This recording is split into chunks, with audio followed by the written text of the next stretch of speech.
ಮುಂಬೈ ಸರಣಿ ಸ್ಫೋಟದ ಸ್ಕೆಚ್ ಕಳೆದ ವರ್ಷವೇ ರೆಡಿಯಾಗಿತ್ತಾ? ಕೇಂದ್ರ ಗೃಹ ಸಚಿವಾಲಯದ ಮೂಲಗಳ ಪ್ರಕಾರ ಹೌದು. ಸ್ಫೋಟದ ಸಂಬಂಧ 2010ರಲ್ಲಿಯೇ ಪಾಕಿಸ್ತಾನದ ಕರಾಚಿಯಲ್ಲಿ ಸಂಚು ರೂಪಿಸಲಾಗಿತ್ತು. ಅಲ್ಲದೆ ಇದರಲ್ಲಿ ಇಂಡಿಯನ್ ಮುಜಾಹಿದ್ದೀನ್ ಮತ್ತು ಲಷ್ಕರ್ ತೊಯ್ಬಾದ ಉಗ್ರರು ಭಾಗವಹಿಸಿದ್ರು. ಜೊತೆಗೆ ಭೂಗತಪಾತಕಿ ದಾವೂದ್ ಇಬ್ರಾಹಿಂ ಕೂಡ ಸಭೆಯಲ್ಲಿ ಹಾಜರಿದ್ದ ಅಂತ ಗೃಹ ಸಚಿವಾಲಯದ ಮೂಲಗಳು ತಿಳಿಸಿವೆ. ಇತ್ತ ದಾಳಿಗೆ ಸಂಬಂಧಪಟ್ಟಂತೆ ಒಪೆರಾ ಹೌಸ್ನ ಸಿಸಿಟಿವಿಯಲ್ಲಿ ಶಂಕಿತ ಚೆಹರೆ ಪತ್ತೆಯಾಗಿದೆ. ಶಂಕಿತ ಜೀನ್ಸ್, ಟಿ ಶರ್ಟ್ ಮತ್ತು ಟೋಪಿ ಧರಿಸಿರುವುದು ಗೊತ್ತಾಗಿದೆ.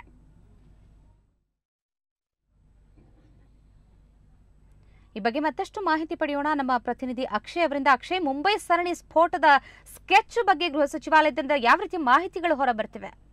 ಶ್ವೇತಾ, ಇವತ್ತು ಬಂದ ಮಾಹಿತಿ ಪ್ರಕಾರ ಕಳೆದ ವರ್ಷವೇ ಈ ಮುಂಬೈ ಮೊನ್ನೆ ಸರಣಿ ಸ್ಫೋಟ ಏನು ಸಂಭವಿಸಿತ್ತು, ಆ ಸರಣಿ ಸ್ಫೋಟಕ್ಕೆ ಕರಾಚಿಯಲ್ಲಿ ಸ್ಕೆಚ್ ಅನ್ನು ರೂಪಿಸಲಾಗಿತ್ತು ಎನ್ನುವಂತಹ ಮಾಹಿತಿ ಸಿಕ್ಕಿದೆ. ಇದನ್ನ ಗೃಹ ಸಚಿವಾಲಯದ ಮೂಲಗಳು ಕೂಡ ತಿಳಿಸಿರುವಂತದ್ದು. ಪಾಕಿಸ್ತಾನದ ಕರಾಚಿಯಲ್ಲಿ ಈ ಸಂಬಂಧ ಸಭೆ ನಡೆದಿತ್ತು. ಇದರಲ್ಲಿ ಇಂಡಿಯನ್ ಮುಜಾಹಿದ್ದೀನ್ ಮತ್ತೆ ಲಷ್ಕರ್ ಇ ತೊಯ್ಬಾದ ಉಗ್ರರು ಕೂಡ ಭಾಗವಹಿಸಿದ್ರು. ಜೊತೆಗೆ ಲಷ್ಕರ್ ಇ ತೊಯ್ಬಾದ ಉಗ್ರರು ಕೂಡ ಭಾಗವಹಿಸಿದ್ರು. ಇಂಡಿಯನ್ ಮುಜಾಹಿದ್ದೀನ್ ಉಗ್ರ ಕೂಡ ಇದರಲ್ಲಿ ಭಾಗವಹಿಸಿದ್ದ. ಜೊತೆಗೆ ಈ ಸರಣಿ ಸ್ಫೋಟದಲ್ಲಿ ಕೇಳಿ ಬಂದಿದ್ದಂತಹ ಭಟ್ಕಳ್ ಸಹೋದರರು ಕೂಡ ಇದರಲ್ಲಿ ಭಾಗವಹಿಸಿದ್ರು. ಭೂಗತ ಪಾತಕಿ ದಾವೂದ್ ಇಬ್ರಾಹಿಂ ಕೂಡ ಇದರಲ್ಲಿ ಭಾಗವಹಿಸಿದ್ದ.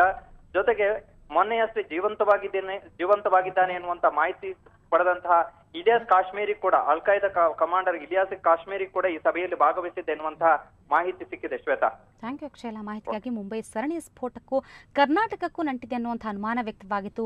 ಯಾಸಿರ್ ಭಟ್ಕಳ್ ಮೇಲೆ ಗುಮಾನಿ ವ್ಯಕ್ತವಾಗಿತ್ತು. ಈಗ ಬಂದಿರೋ ಮಾಹಿತಿಗಳ ಪ್ರಕಾರ ಮುಂಬೈ ಸರಣಿ ಸ್ಫೋಟದ ಸ್ಕೆಚ್ ಪಾಕಿಸ್ತಾನದ ಕರಾಚಿಯಲ್ಲಿ ಅದು 1 ವರ್ಷದ ಹಿಂದೆಯೇ ಸಂಚು ರೂಪಿಸಲಾಗಿತ್ತು ಅನ್ನುವಂತಹ ಮಾಹಿತಿ ಗೃಹ ಸಚಿವಾಲಯದ ಮೂಲಗಳು ಹೇಳ್ತಿವೆ. ಜೊತೆಗೆ ಭೂಗತ ಪಾತಕಿ ದಾವೂದ್ ಇಬ್ರಾಹಿಂ ಕೂಡ ಭಾಗಿಯಾಗಿದ್ದ ಅನ್ನುವಂತಹ ಮಾಹಿತಿ ಗೃಹ ಸಚಿವಾಲಯದಿಂದ ಬಂದಿದೆ.